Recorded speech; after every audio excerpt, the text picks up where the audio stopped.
it's Chelsea here, bringing you another segment of living in Southwest Florida. We certainly have much to be thankful for this time of year, and one of my favorite gratitudes at the moment is our beautiful weather. It is doors and windows open time as we get nice soft breezes and a perfect temp. But you may be wondering, what's the temp on the housing market? Well, today we're going to go ahead and discuss November's market update. But before we jump in, really quickly, it would mean a lot to me if you'd go ahead and hit that like button so that YouTube algorithms share this information with others and let me know what you'd like more of. As a thank you, here's a video of my kid shaking his groove thing at the tree lighting ceremony at the Edison and Ford Winter Estates. I hope you all get to get down and boogie whenever you feel inspired during the season this month. And really quickly, I wouldn't be good at my job if I didn't remind you how much we love helping people from all over the country buy and sell their homes here in Southwest Florida. So if you or anyone you know of are even thinking about moving, then feel free to use that contact information below. All right, let's jump right in.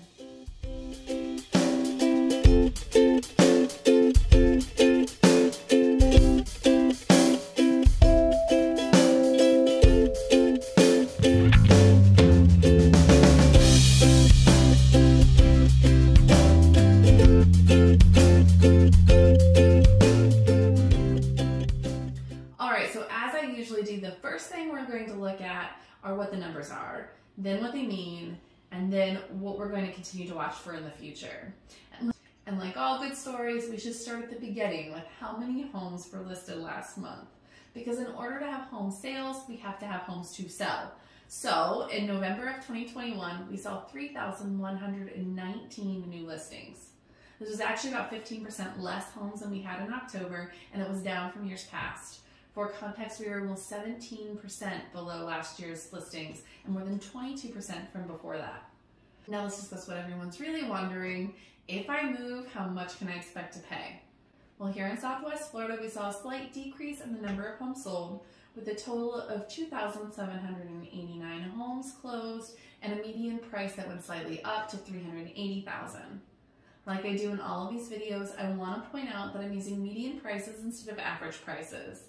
Average prices would put all the sales together and divide the number of houses. This month, our lowest property was a trailer in Lehigh Acres that was mistakenly put as sold for $155 when I believe they meant $155,000.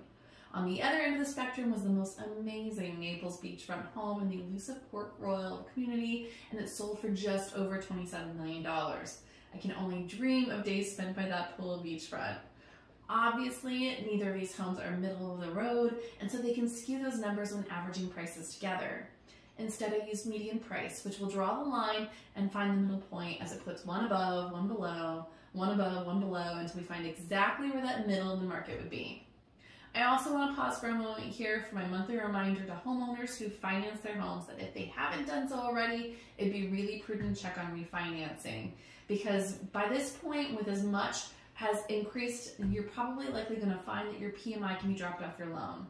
With the increases in equity, many homeowners have more than enough to meet the 20% threshold, and it doesn't hurt to speak to a lender to see if you can optimize your loan. And if you need a great lender recommendation, feel free to reach out. I'm happy to provide names of people that I've worked with in the past that can do a great job. So I'm sure you're wondering what all this means. Let's take a moment to break it all down. Even though snowbirds are starting to arrive, it's really common for us to see a slight decrease in new listings hit the market in November and December due to the upcoming holidays. Sometimes people who were on the fence before about selling just decide to go ahead and keep their home for another winter season and use it, or make more money off of it for the season, or sometimes people just don't want to be inconvenienced through the holidays. Either way, seeing that 15% dip from October to November was pretty expected. But year over year, we're seeing much less inventory, almost 1,000 homes less available in years past, which means more homeowners are retaining their homes and hanging on to them longer. It also means that our inventory levels are super low. We are just down 83% of available homes on market, and our absorption rate is only at 0.7 months inventory. An absorption rate means that if we didn't list a single new home and only sold the ones that are currently on market, we'd sell them all in about 3 weeks. And for context, a balanced market would be 4 to 6 months worth of inventory. So yes, we are still very much in a seller's market. Naturally, the ones that did decide to sell are up significantly in value, and they're still seeing the dividends of that payoff. It's not going to be a surprise to anyone who's been paying any attention to housing prices that they're up significantly, and in only 2 years we're up $120,000 on our median sales price. I'd also like to quickly point out how we've had recent uptick in pendings. I think this is in part because those snowbirds are starting to return and they're ready to find their own homes for the season. So if a seller does decide to move forward with selling their home, then there are buyers in the wings waiting and they want to move forward. Last month I mentioned one of the indicators we were beginning to watch was price reductions, but that slowed down immensely over the past month. Just this past week we had 168 price reductions, which is about 80 or so less than we were having the month prior. Sellers, buyers aren't willing to just jump through the fire like they were over summer, but they are being more minimal, if that makes sense. Also, we saw some buyers step out of the market for a bit from buyer fatigue, but with the impending rise of interest rates and now rental market fatigue, we're seeing some of those buyers decide to return and see if they can try again. If you've been sitting on the fence about selling, it may make sense to do so while buyer interest is high and the competition is low. So as you can see from previous years, historically, we'll have a spike of inventory in January, and if you want to set yourselves apart, now's a good time to do so while there's less competition. But it's also important to keep in mind that while the buyers are absolutely out there, they are being discerning, and that's why they aren't settling for overpriced homes the way that they may have been over the summer. If it's priced right, it will sell right away, and if it's overpriced, it won't. Let me be clear, we're still seeing multiple offers and we are still seeing homes that are priced right sell right away, and we don't have any indicators yet that that's going to change significantly anytime soon. But buyers are savvy right now and they're willing to be patient for the price they're comfortable with. And let's discuss the rental market real quick. If you've seen other market updates, then you've also heard me discuss how tight the rental market is at the moment. We saw a major sell-off over the summer of rental units, and now our rental market is experiencing a really hard time as it faces its own inventory shortages. This is also awakening investors who are looking for long-term rentals, but in the meantime, it has made it so tight that many people believe that the rental market is actually harder to break into right now than the purchasing and the sales market. One of the most creative ways I can think of to help mitigate the low rental inventory is a program that's a rent-to-purchase program. It's basically a rental program, but it allows you to utilize the housing market in addition to the rental market, which will free up more options and availability. Rather than buying a house and then finding the renters like a traditional rental program would, this particular program will go and approve the renters as a buyer. They send them off with a budget to find their house, and then they buy that house as the rental home and rent it back to the renter. After the first year, the renters have an option and they can purchase the house at a pre-negotiated price, or they can keep on renting, or they can move on completely and walk away with no obligations to purchase it.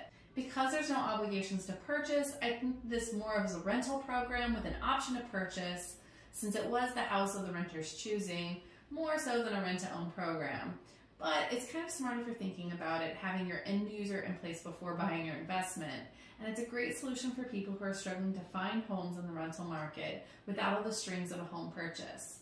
Both markets are tight, but the rental market is even tighter right now, so it allows the renter to have access to both markets simultaneously. If you're looking for more information, feel free to email me or send me a message and I can help to get you qualifications to see if it's the right fit for you. Now let's take a look at future forecasting. As we move into the holidays, I expect to see December's numbers reflect similarly, but historically in January we do see an influx of new inventory, and we'll also see some snowbirds who begin to have a great vacation contemplate their own purchases.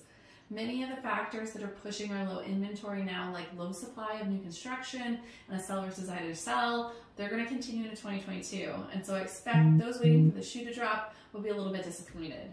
We may see a flattening, but there aren't indicators that this is going to be coming anytime soon.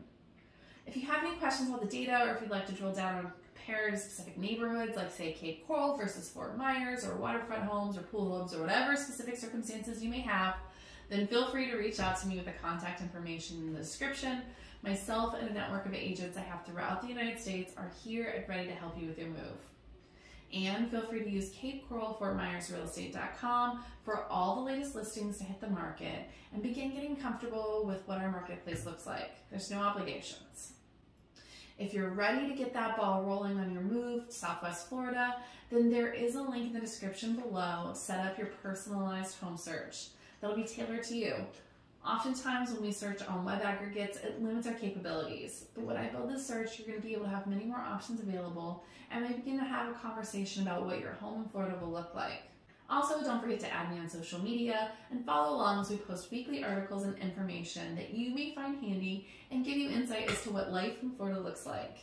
And as always, we really appreciate it when you leave us a comment and hit that like button, subscribe button, and notification bell so that you can be notified when we drop future videos that may help you with living in Southwest Florida. Thanks so much for watching. Until next time, I wish you much health and happiness.